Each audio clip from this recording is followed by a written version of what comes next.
Good morning. It is lovely to be here, and I am going to use a set of notes because I am a storyteller, and for me it's very easy to go wandering off, don't you see yon bonny, bonny road that lies across the ferny brae, for that is the road to fair elf land where ye and I this night maun gae. And I'm not meant to do that because you've got a tight time thing. So, practical things first. I am Gordon. I'm Gordon MacLellan. I work as an artist and a storyteller called Creeping Toad. And the heart of my work is finding ways of engaging people with the natural environment.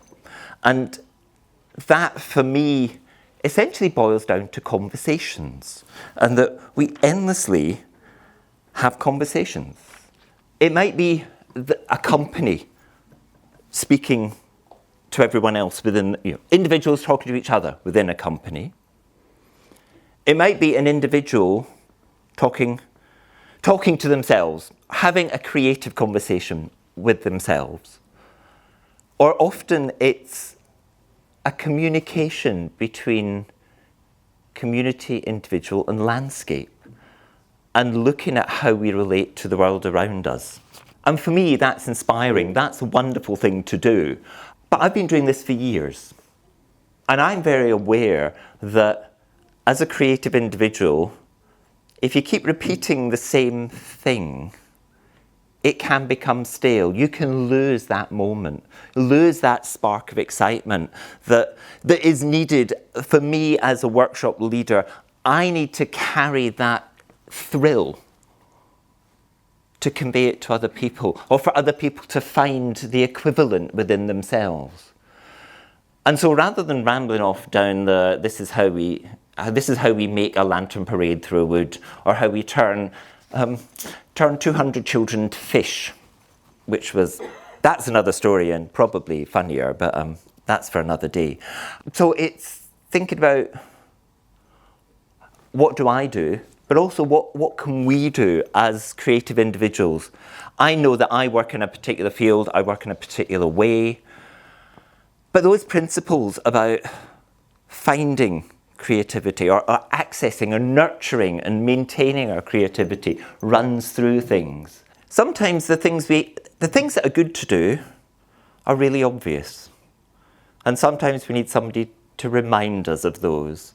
I don't know about you as a creative person or as creative people. I'm very good at making things complicated.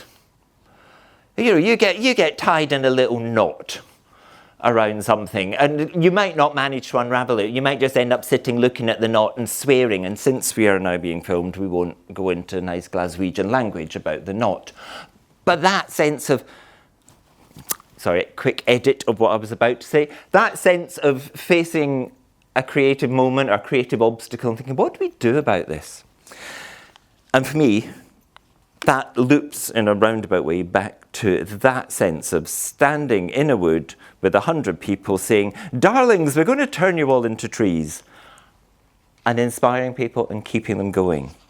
The question for me is, how do we nurture personal creativity? How do we keep it going?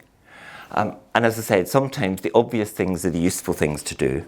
It's quite good to reflect on your own creativity. How do you get ideas? How do you develop ideas? And again, working with the public, it's really nice for them to come up with their own list of, well, I get ideas because somebody tells me them. And you think, no, think about it more for yourself. And this is our working list. And it's there just as a prompt for you. You'll find out whether it's relevant in a moment.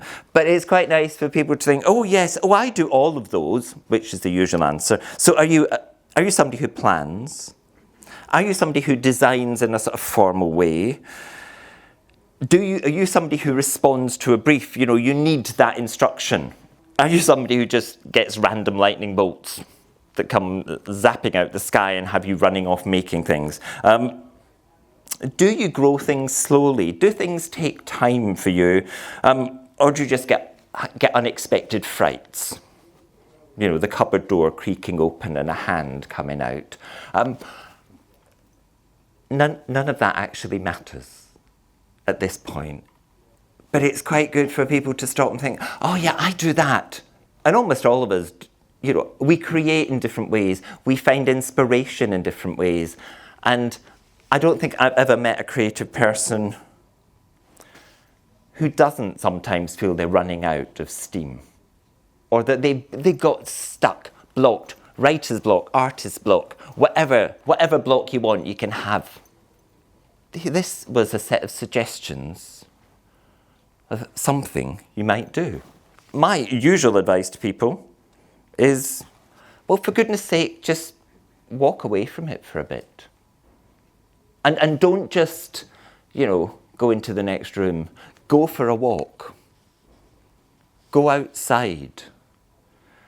From the panel before, Olga was talking about, making the world a better place. If we ever think about that or want to do that, we have to be part of that world. We have to really engage with it, and engage with something that's not just people. It's not just human. So don't plan too much. Don't go out in a really determined way. I get really tired of people who take me on long walks because we're going to get from A to B and it's going to be really important and significant. And you think, no. It's much nicer to do 100 yards and sit on that stone, because that's a lovely stone and I just want to sit on it. Thank you. You can pick me up 5 hours from now when you come back. I'm quite happy, thank you. So don't be too determined, and listen to the world around you. I said right back at the start of this that a lot of my work is about conversations. And that conversation with the world is really important. And it's one where you do the listening. You don't do the talking. You just let the world speak to you. And it doesn't matter where you go. It's always nice to think of, deep woodlands and romantic mountain glens. And most of us are urban dwellers. So go for a walk in a city or down an urban street, and there'll be a park somewhere. We're right in the middle of London. And in 5 minutes walk from here, 10 minutes walk from here, you could be in a green space. You could just go and sit under a tree. Or you could go, and if you don't want trees, if you don't want flowers, if you don't want any of that, just go and sit under Eros in Piccadilly Gardens. And just be part of the world and go out there and enjoy it. And I feel mindfulness as a term gets used out of context a lot. But just go out there and watch and touch and smell and listen. And if you're really confident, you could taste things. You have to be really careful not to say that to children. But overall, be still. Just stop. Put the urgency of your work behind you. Whatever it is, let the world in. Recognize that you're a part of it. And it is part of you. Look up. Look down. Look around. Again, I think sometimes I feel I work with the public too much. There's always someone who complains. Something's not right and something's wrong. You think, nothing worries, nothing matters. If you're not somebody who likes sitting, if you're somebody who always wants to move. Then just walk round here a few times. Just let it go. And play. Playfulness keeps coming up today. So go out there and kick leaves. I'm excited and depressed and overjoyed all at the same time when I meet 8-year-olds who've never gone out into an autumn park and picked up handfuls of leaves and thrown them up in the air. And it's ridiculous. And it's even sadder when you meet adults who won't. It's sort of, for crying out loud, we've been talking about playfulness and about growing up and not growing up this morning. Play. Make a daisy chain. Throw some leaves around. Do something that's just about enjoying being out there. The heart of this is trust yourself and trust the world around you. Let a moment fill you.